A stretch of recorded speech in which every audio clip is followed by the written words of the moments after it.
It's March 2025 and that means that we have already had some movies come out. In this video I will be talking about 10 most anticipated movies of this year, and then at the end of the year we will see if I should have been excited or not.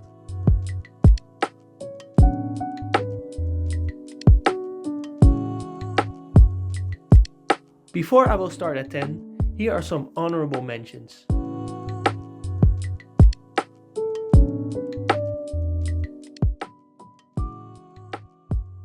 So at number 10, and this list is in no particular order, we have Wicked for Good.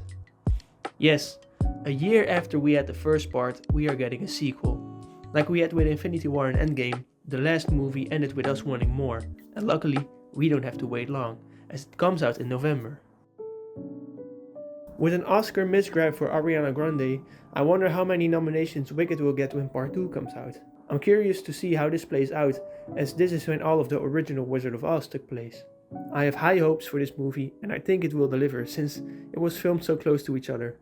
I don't know that much about Wicked, and the only songs I did know were in the first part, but my favorite song did end up being Dancing Through Life. Jonathan Bailey's character is just so fun.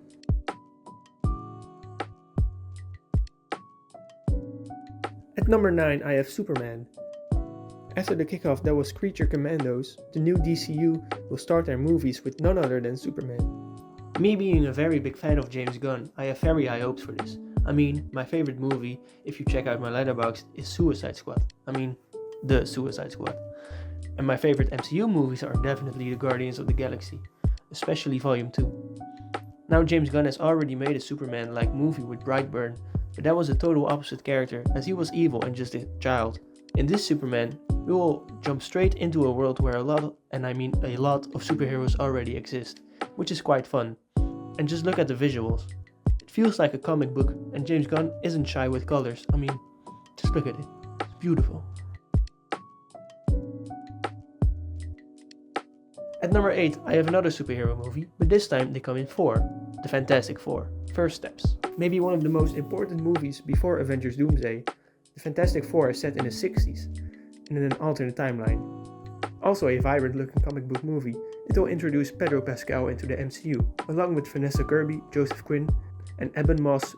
Releasing in the same month as Superman, there's going to be a super fight, and I'm excited to see who comes out on top. Also, will or will we not see RDJ's Doctor Doom in this movie? Either way, I'm excited for First Steps.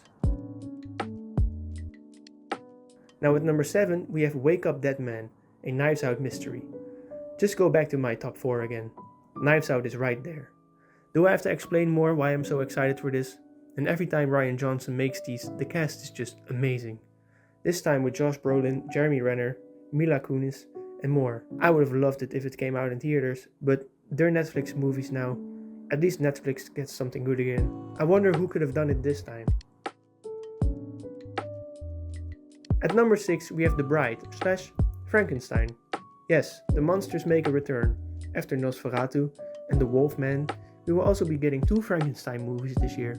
I put both movies here, because I'm not sure if Frankenstein will release this year, and since they're both about the same concept. For number 5, I have Jurassic World Rebirth. Yes, a whole new story for the Jurassic Park franchise, but this time it will hopefully be better. Less of an action movie and more of an adventure horror like the first Jurassic Park, this time with Scarlett Johansson and Jonathan Bailey. Dancing Through Life. This movie will have some Indiana Jones, Jaws, and maybe even Kong Skull Island vibes. I'm all for it. Now for number 4 I have Elio. Elio will be the newest movie made by Pixar. It follows a kid named Elio who will go on a space adventure with some weird looking monsters. Pixar movies are most of the time very fun, and I say most because some of them are just boring. And yes, I'm talking about you, Lightyear. But with no doubt will this movie be better than Lightyear. I hate Lightyear. I feel sorry for Andy.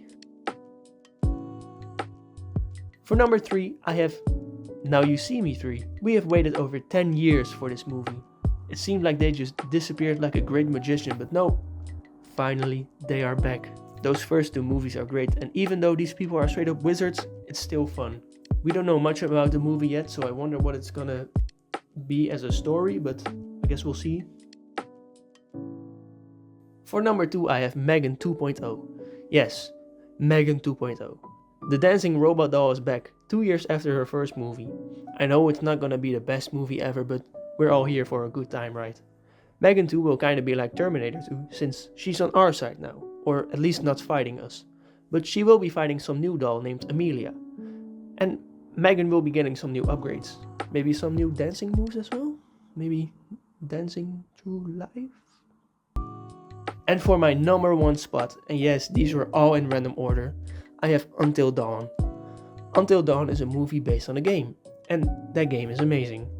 My brother bought the game in 2014 when it came out, and a couple years later when I was trying to get a trophy for every game, that's when I was introduced to it. And wow, it was so good and scary. Now maybe the movie won't be as good since in the video game you make decisions for the characters, and a wrong decision can lead to their deaths. And obviously in a movie we can't decide what they do. It would be funny if we all just had to pick an answer for what they will respond or what their actions be, but that would be so much work.